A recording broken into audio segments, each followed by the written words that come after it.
a dar el paso para que usted empiece este diálogo con Byron Valle. Muy bien, gracias Jaime. Buenos días, asambleísta. Un gusto tenerlo aquí a través de Ecuador en directo. Bueno, la situación del país no es extraña para nadie y me imagino que dentro de la asamblea debe haber preocupación o por lo menos inquietud con estas declaraciones y estos anuncios que hace el gobierno del señor Lenín Moreno de que aquí todo marcha de película, de que aquí hay trabajo en exceso inclusive, que ya los ecuatorianos estamos pues más que bien, que esto de la pandemia es un cuento y que no ha afectado nada. Entonces por eso sale el INEC a decir cifras que muy pocos ecuatorianos creen. ¿Cómo usted ve este manejo, no sé si llamarlo marketista del gobierno, de querer mentir a la población con cifras que no son una realidad? Buenos días, Gustavo, Jaime, un saludo muy fraterno, gracias por la invitación al programa Los Especialistas de Ecuador en Directo y un saludo también a todos los ciudadanos, ciudadanas que están conectados de diferentes formas pues, a través de este programa. La verdad es que es una incertidumbre, y este no es el primer momento, creo que desde el 2017 de mayo que el presidente se posesiona, todo lo que hemos escuchado son simplemente puros cuentos, ¿no? Pura desinformación, la ciudadanía no ha tenido una información veraz, sobre todo cuando en dos momentos yo creo que son clave en este momento, que podamos recordar, ¿no? Lo uno fue el estado de conmoción que vivió el Ecuador en el año 2019, octubre del 2019, que ya justo conmemoramos un año, y precisamente toda esta pandemia del COVID-19 que ha sido una patrañada, o sea, que ha sido el escenario apropiado para varias cosas. Primero, para recluirnos, ¿no? Evitar que la gente proteste, que la gente se organice, que la gente reclame por sus derechos. Consideraron también que era el escenario apropiado para viabilizar unas recetas que les había dado el Fondo Monetario Internacional, que en octubre del 2019 intentaron instaurarla y que la gente salió desde todos los ángulos del país, desde todos los rincones, de las mismas organizaciones sociales, ciudadanas, a rechazarlo y que al final se vieron acorralados y tuvieron que mandar al archivo el decreto con lo que intentaban quitar los subsidios de la gasolina, ¿no? Entonces, esto es una permanente y de ahí nos damos cuenta de que lo que ha habido en el país es una desinformación sistemática, ¿no? Todos estamos conscientes que desde el año 2017 que Lenín Moreno asume la presidencia hasta ahora, se han perdido más de 1 millón de trabajo, de puestos de trabajo, ¿no? No solamente en el sector privado, sino también desde el sector público. Es decir, el gobierno poniendo el mal ejemplo, ¿no? Desvinculando a la gente sin las causales adecuadas, sin haciendo el pago correspondiente, ¿no? de los derechos que les corresponden a los trabajadores. Y para eso pues también se valieron precisamente del COVID a través de una ley que le llamaron la ley famosa esta de ayuda humanitaria, precisamente para dejar las puertas abiertas, ¿no? Para que la desvinculación sea legal, para que la desvinculación ilegítima sea legal y para que ellos puedan también, como Estado, puedan desvincular en cualquier momento, dejando básicamente a los trabajadores en el peor ambiente de incertidumbre que se ha vivido durante la historia, ¿no? Yo creo que hemos tenido malos momentos, hemos tenido crisis, pero esta crisis que estamos viviendo tiene muchos aditivos. No solamente es el tema de un gobierno que no está preocupado por los trabajadores, sino también una asamblea que se ha prestado a través de una mayorías móviles para tratar de atentar contra todo ese Estado de derechos, ¿no? Que se construyó durante la década de la Revolución Ciudadana, sobre todo en materia laboral, ¿no? Nosotros apostamos mucho a la estabilidad laboral, hacia el salario digno, y el pago de utilidades, la seguridad social, etcétera, etcétera. Hoy día todo eso está amenazado porque los ciudadanos, nadie, es decir, tanto en el sector privado como en el sector público, nadie está seguro de su trabajo. Todo el mundo creo que sale del trabajo y está pensando que al otro día, a lo mejor en cualquier momento del día, le llega la cartita que le están diciendo muchas gracias, tome asiento. Entonces, eso es un problema latente, ¿no?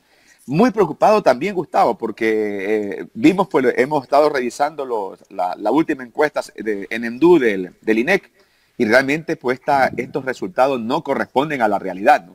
Es decir, son unos resultados que no sé de dónde lo han sacado. Me parece que quienes han hecho esta encuesta, quienes la están promoviendo, ¿no? Yo no estoy completamente seguro de que quienes la hicieron la hayan hecho mal. Me parece a mí que de pronto la lectura de los resultados es es el asunto, que esto no coincide básicamente, ¿no? ¿Desde dónde me vienen a decir que en los últimos meses, en este último mes, se han recuperado 520,000 empleos? Todo el mundo que fue desvinculado está desempleado. Ese millón de personas que estaban desempleadas siguen desempleadas, ¿no? Siguen desempleadas y por supuesto con una crisis tremenda. Entonces, de manera que estos resultados de que solo tenemos aproximadamente el 4,3% de la población que está desocupada, yo no sé este gobierno en dónde está viviendo, o sea, en qué parte del país tenemos eso, pero en el país, o sea, estamos viviendo la peor crisis de desempleo de la historia.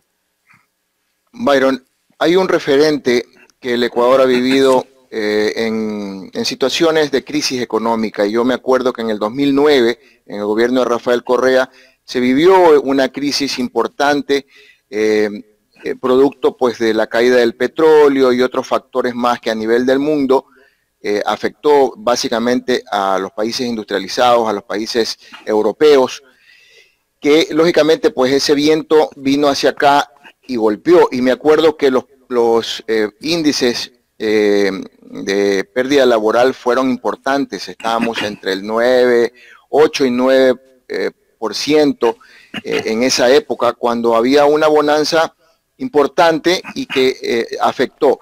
Entonces, en comparación a ese año, que fue una crisis económica marcada por una situación mundial, hoy en día no puede ser menos con una pandemia que también afecta al mundo y que lógicamente va a crear una situación económica. Entonces, definitivamente aquí hay algo extraño. Tratar de mentir a los ecuatorianos mandando cifras hechas o basadas en una evaluación o en una encuesta telefónica no es lo adecuado. Cuantificar esas cifras de manera equivocada, porque por ejemplo las muestras, yo he podido revisar las muestras que han hecho el INEC en Quito, no superan las que hicieron en Machala, por ejemplo. No superan las que hicieron en Loja, donde en Loja hicieron 700 encuestas, en Machala hicieron otras 700 o 800 encuestas, mientras que en Quito, por ejemplo, hicieron unas 400 y pico, 500 encuestas, telefónicamente hablando. Entonces, ¿cómo se puede medir una realidad en una población tan marcada como, por ejemplo, la ciudad de Quito y otras más pequeñas, sin desmerecer, lógicamente, la provincia del Oro y la provincia de Loja, pero que la realidad económica no es la misma? Entonces, aquí definitivamente hay un mal manejo y una mala intención de parte de esta institución que merecería, de alguna manera, ser llamada a la Asamblea para que explique qué es lo que ha pasado.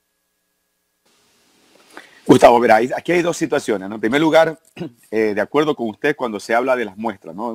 En una encuesta seria, las muestras tienen que ser de acuerdo a la población que hay en cada provincia, ¿no? O ciudades, dependiendo qué enfoque le den. Si es ciudades, de acuerdo a esa magnitud, los porcentajes tienen que salir. Es decir, no puede usted coger y decir, vamos al Oro, hacemos 800 encuestas y luego vamos a Quito y hacemos 400, ¿no? Cuando eso realmente, por supuesto que no le van a dar los resultados que usted quiere obtener, porque demográficamente las encuestas, es decir, en este caso las personas encuestadas, no corresponden al número que correspondería por la población que se tiene. Entonces, desde ahí hay digamos, por supuesto que ahí hay falencias. Se habla de que aproximadamente casi el 2% son vías telefónicas y casi el 98% son vías en vía directa, pero usted tiene una lógica muy importante que hay que analizarla bien. Es decir, si el monto de pruebas no corresponde a la población de donde se recogieron esas encuestas, por supuesto que esto tiene que ser, digamos, los resultados no pueden ser creíbles porque no obedecen precisamente a una distribución demográfica, poblacional, que es la que todo encuestador, ¿no? deberían hacerla. En primer lugar eso. Segundo, por supuesto también que las situaciones son completamente diferentes, ¿no? 2019, 2009, que usted se refería, hemos tenido momentos, pero el Estado es el primero en que tiene que ponerse la camiseta, ¿no? El Estado no puede obligarle primero a los ciudadanos a ponerse la camiseta y el Estado muy campante. Es decir, en este caso, yo creo que en las situaciones hay una diferenciación. Sí, por supuesto que teníamos precios de petróleos sumamente bajos como los que estamos haciendo ahora, pero lo que ha faltado son las decisiones que han tomado Gustavo, ¿no? Son las decisiones. Si usted se da cuenta, las reformas que han hecho, las leyes que han aprobado no contribuyen absolutamente nada a mejorar las condiciones de vida de la gente. No contribuyen a generar esperanza. Porque por un lado, la de apoyo humanitario, ¿qué? En resumen, ¿en qué contribuye? A que el trabajador del sector privado se le reduzca el 50% de su salario, el 50% de la jornada laboral. Entonces, en vez de garantizar de que la gente tenga dinero en el bolsillo, ¿verdad? Para que la gente pueda comprar no solamente los alimentos, porque con $220, que es el salario básico, que es lo que gana la gran mayoría de ciudadanos, entonces díganme qué se puede hacer con $220. Pues, ¿no? Es comprar los alimentos, a lo mucho por ahí un poco de medicina, si es que tiene algún problema con la educación de sus hijos, y para el pasaje de la persona que trabaja. No hay cómo comprar absolutamente nada. Entonces, estas decisiones son las que hacen que esta crisis sea completamente más, más sentida, y que tenga connotaciones con el empleo, porque yo le pregunto, a ver, ¿qué va a pasar mañana? ¿Qué va a pasar, por ejemplo, una empresa que abre sus puertas, que tiene 10 trabajadores, 10 personas que atienden ese almacén y que abre las puertas y la población no tiene cómo comprar los productos de ese almacén? Ese empresario se va a ver obligado a seguir despidiendo personas. Y eso que todavía no estamos con el 100%, ¿verdad?, de la actividad del país. Cuando lleguemos al 100%, lo primero que tenemos que preguntar es, ¿estamos en condiciones de que la gente pueda comprar?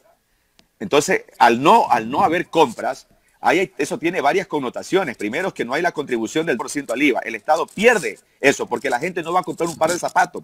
Porque antes de comprar el zapato, tiene que comprar los alimentos, tiene que ver si es que hay problemas de medicina en la casa, porque ahora, si usted va a un hospital, va a un centro de salud, cero medicina, ¿verdad? Ahora están hablando los problemas que hay también en la educación, que ya comienzan a ser sentidos por la población. Entonces usted tiene que dedicar el dinero, lo poco que gana, precisamente para esos gastos y no para comprarse la camisa, el par de zapatos o el vestido de la señora.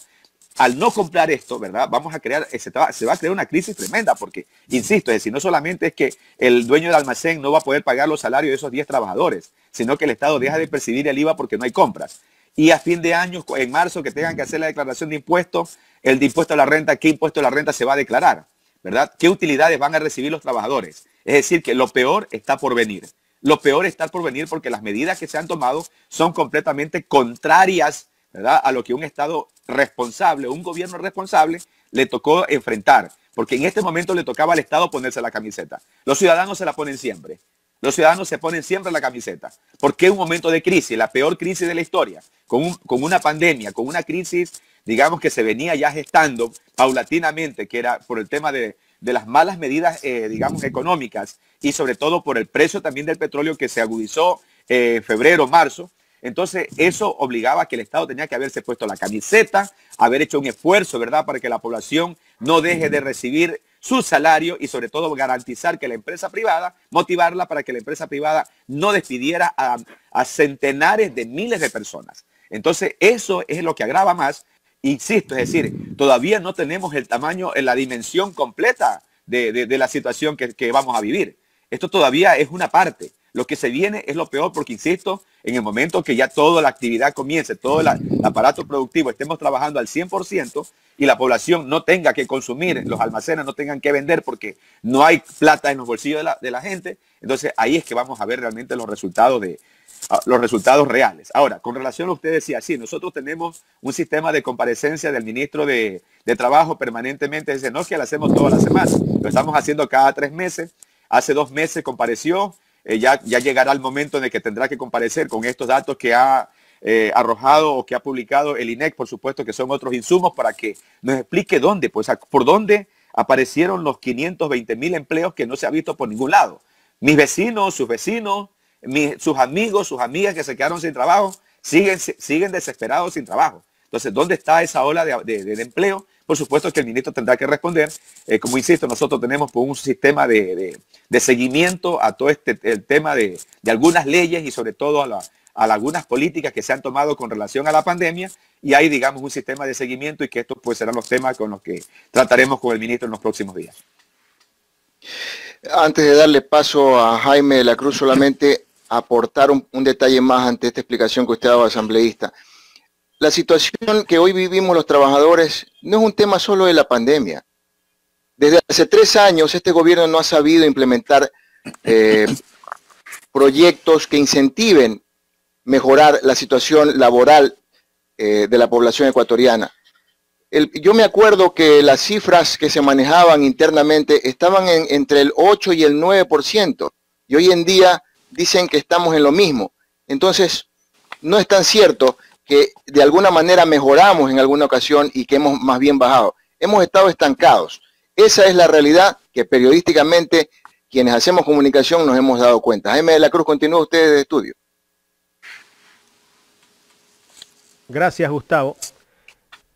Bueno, estaba escuchando atentamente a Byron. Yo estoy sorprendido por lo que el presidente de la República ha manifestado. Él ha dicho que son 520,000 puestos de trabajo. Cuando él mismo, Byron, lo ha dicho, el propio presidente, que despedir trabajadores del sector público es un logro de su gobierno. No sé de dónde sacan esa cifra de 520,000 nuevos cargos o nuevos puestos de trabajo que se han creado en este país. Me gustaría saber, usted como miembro de la Comisión de los Trabajadores, ¿cuáles son las reformas que se plantean para que transparenten estas cifras? Pues aquí hay una cosa que a todos nos saca de casilla, pues cada día vemos a más gente que está sin trabajo. De acuerdo, Jaime, o sea, el desastre más grande de la historia, y ahora con números quieren básicamente decir que aquí no pasa absolutamente nada, ¿no? Eso es lo que hay que, digamos, seguir trabajando. Tenga la plena seguridad que en los próximos días, cuando ya corresponda, pues el ministro tendrá que comparecer a la comisión, y ahora pues, con un aditivo que también tendrá que comparecer a lo mejor el director del INEC para que nos explique cómo fue que realmente se aplicó esta encuesta, los mecanismos que utilizaron, cómo lo hicieron, para poder tener un poco de mayor certeza en los resultados que ahora vemos publicados en algunos medios de comunicación. Ya eso es un tema sumamente importante que hay que tenerlo en cuenta, y tenga la plena seguridad que en unos 15 días, pues, como corresponde, el ministro estará en la comisión. Ahora, yo lo que quería también referirme al comentario final que hizo Gustavo, ¿no? Es que, por supuesto, es un gobierno que ha desincentivado a la empresa privada, es decir, que le ha dado un montón de cosas, ¿no? Por ejemplo, el tema de las condonaciones. O sea, aquí no se trata, Jaime y Gustavo, de dar por dar, pues, ¿no? ¿Dar a cambio de qué? Yo recuerdo que nosotros en algún momento hicimos algunas condonaciones, por ejemplo, hicimos alguna reforma porque había una crisis de empleo y motivamos a los empresarios para que no despidieran, ¿no? Inclusive, a ver, no despidas, pero te vamos a permitir que reduzcas, por ejemplo, hasta el 25% de las horas laborales. Si tú contratas a un joven, te vamos a permitir que tú no lo afilies, sino que la afiliación social la paga el Estado. Es decir, buscar incentivos para tratar de frenar una ola de desempleo que todos las vivíamos y que estábamos completamente de acuerdo que si no hacíamos algo íbamos a llegar a la situación desastrosa como la estamos viviendo ahora. Ya, eso es una situación. ¿Qué es lo que ha pasado ahora? Por supuesto que se ha condonado deuda, impuestos, etcétera, etcétera, a los grandes empresarios, ¿no? Yo le pregunto, ¿qué es lo que han contribuido los empresarios en esta época de pandemia? ¿Cuál es la contribución de las corporaciones Novoa, del Banco del Pichincha, del Banco Guayaquil? ¿En qué contribuyeron? Que son las empresas que más se han beneficiado. La banca, sobre todo, que hoy día cobra por todo, que está básicamente desvalijando a los cuentaahorristas, cuentas correntistas, a las tarjetas de crédito. No tenemos superintendencia de banco que controle. Hay miles de denuncias, no solamente en la superintendencia, por estos cobros indebidos, y el Estado no responde. Hay miles y miles de denuncias en el Ministerio de Trabajo de personas que han sido desvinculadas, que las han desvinculado injustamente, que no hay causales para desvinculación. Gente que ha tenido nombramiento, pues, ¿no? No solamente en el sector público, sino también privado, que no les paguen los respectivos beneficios de la ley. Y esos miles y miles de oficios están en el ministerio. 2 ministros, ¿verdad?, que responden precisamente a las élites empresariales que defienden los intereses de los empresarios, pero que no están dispuestos a ponerse la camiseta del trabajador. Hay que recordarles que esos ministerios, inclusive ya en la Asamblea se están, digamos, moviendo algunos asambleístas para, el juicio político al ministro de Trabajo, el juicio político también al ministro de Salud, por no haber cumplido precisamente con lo que se estableció en la ley de apoyo humanitario. En este momento, el ministro de Salud ya tenía que tener a todos los médicos, a todas las enfermeras y a todo el personal que se movilizó en el COVID, tener su nombramiento. Y hasta el día de hoy se están llenando de puros cuentos, de un papelito que no se quede, puros requisitos, y no les han dado la estabilidad. El ministro de Trabajo se comprometió a frenar el desempleo, ¿verdad? A generar condiciones para que no haya más desempleo, y la ola de desempleo no ha parado. Es decir, estos temas, por supuesto que ya no son tanto, Jaime, de comparecencia en las comisiones, sino precisamente son temas de juicios políticos. Entonces hay ya bancadas que están en este momento recogiendo firmas para estos juicios políticos, pues ahí nosotros sin lugar a dudas estaremos dispuestos para apoyar y que estos juicios políticos se den y que estas personas pues sean destituidas porque realmente no representan, ¿verdad?, la garantía para el Estado, la confianza para los ciudadanos. Los ciudadanos no confían en el ministro de Trabajo, no confían en el ministro de Salud, no confían en este gobierno, no confían en María Paula Romo, ¿verdad?, en todos estos personajes nefastos que han sido los peores ministros de la historia y que lo mejor que puede pasar es que la Asamblea, pues, a través de los juicios políticos, los destituya, los censure y que recomiende, pues en este caso, al sistema de justicia la investigación correspondiente para que en la medida que haya afectaciones a terceros, a segundos, etcétera, etcétera, sean, digamos, enjuiciados como corresponde, pues se tienen que ir a la cárcel porque vayan allá. Pero esto es el colmo, Jaime, Gustavo, la desinformación, querer, digamos, engañarnos, como creen que si fuéramos personas de que nos vamos a contentar con números, más allá de los números, más allá de todo lo que saquen algunos medios que se han empeñado en dar a conocer estas cifras, ¿verdad?, como cosas alentadoras, hay que demostrarles la realidad. Quienes estamos en los barrios, quienes estamos en contacto permanentemente con los diversos sectores, tanto el sector urbano como el sector rural, sabemos exactamente lo que ha pasado, sabemos cómo está el desempleo y que esas cifras, pues por favor, que se las lleven a otro lado porque nosotros ya estamos hartos de tanta mentira, ¿no? Es decir, la misma desfachatez del COVID. Acuérdense cuando nos comenzaron a engañar con la cantidad de muertos que habían en Guayaquil, ¿no?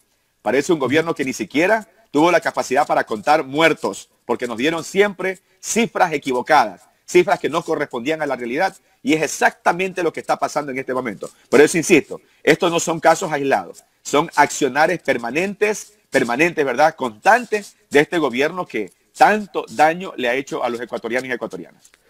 Byron, finalmente, hay un tema que debería de manejarlo el propio gobierno, ¿no? El tema de los créditos. Hablan de reactivar la economía de este país, pero justamente usted va a un banco a pedir un crédito para invertir en su negocio, resulta que le piden las tres últimas cifras o declaraciones del impuesto a la renta, las ventas que ha tenido los 3 últimos meses, cuando estamos sin producir, pues. ¿Cómo reactivas la economía? El gobierno debería de poner las políticas en este momento, pero aquí las políticas las están poniendo los bancos. Es lamentable lo que está pasando.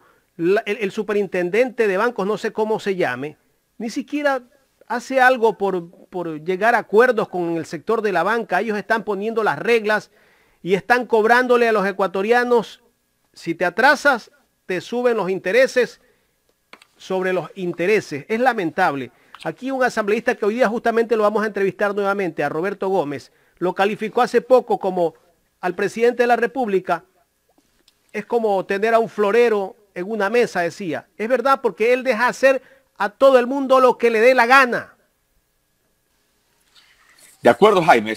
Yo les comentaba hace un momento, ¿no?, la preocupación que tenemos de que no tenemos superintendencia de bancos que protejan a los ciudadanos, saber que esa superintendencia está precisamente para hacer seguimiento, sancionar a la banca, ¿no?, que no cumple con la ley. Los ciudadanos se quejan, los ciudadanos reclaman y no hay superintendencia, es decir, no tenemos superintendente de banco, ¿no? Qué pena que la misma banca del Estado, es decir, Ban Ecuador, haya caído digamos, en un sistema de chulquería de lo más barato, de lo más bajo, ¿no? Es decir, hoy día, no solamente por lo que hace Ban Ecuador, pero hoy día la gente que puso mucha esperanza en Ban Ecuador, que por alguna situación se acercó, tuvo un crédito, hoy día está peor que la banca privada, ¿no? Está peor que la banca privada y sobre todo el sistema financiero. Un cheque protestado, le cierran las cuentas corrientes a la gente. Esta queja está por todos lados, nadie responde. Dígame en qué parte de la ley dice que por un cheque protestado se le tiene que cerrar la cuenta a un cuenta correntista. Esto lo que hace más es agravar, están poniendo en riesgo los burós de crédito de la gente, ¿verdad? Lo están poniendo en riesgo, en centrales de riesgo y que les impide básicamente tener acceso a créditos ágiles, que es lo que en este momento el Ecuador demanda. Insisto, no tenemos superintendencia de banco. La superintendencia de banco está básicamente dormida, está permitiendo que los banqueros hagan lo que les da la gana Y qué pena que la misma banca pública, que es la esperanza de la gente, ¿verdad?, que se maneja con los recursos de ecuatorianos y ecuatorianas, haya caído también en el mismo sistema que el Banco del Pichincha, el Banco Guayaquil, etcétera, etcétera. Eso es gravísimo. Bueno, esos son temas que tenemos que seguirlos trabajando. Estamos receptando en este momento, yo me fui esta semana a Manaví y créanme que por donde quiera, asambleísta, me reunía con comerciantes autónomos. Aquí está, mire, me acaban de cerrar la cuenta por este cheque, me acaban de sacarlo acá. Es una barbaridad. Y hay que, bueno, vamos a ver en esto cómo articulamos todo este tipo de cosas, pero lo que les quiero decir es que la situación está gravísima, ¿no? Que realmente los números que nos pintan no corresponden a la realidad. Muchísimas gracias, Byron, por haber aceptado este diálogo aquí en el programa Los Especialistas de Ecuador en Directo. A usted, Jaime, a Gustavo, y gracias a todo el equipo de Ecuador en Directo y a todas las personas que se han conectado también a través de este medio. Muchísimas gracias y un feliz martes para todos y todas.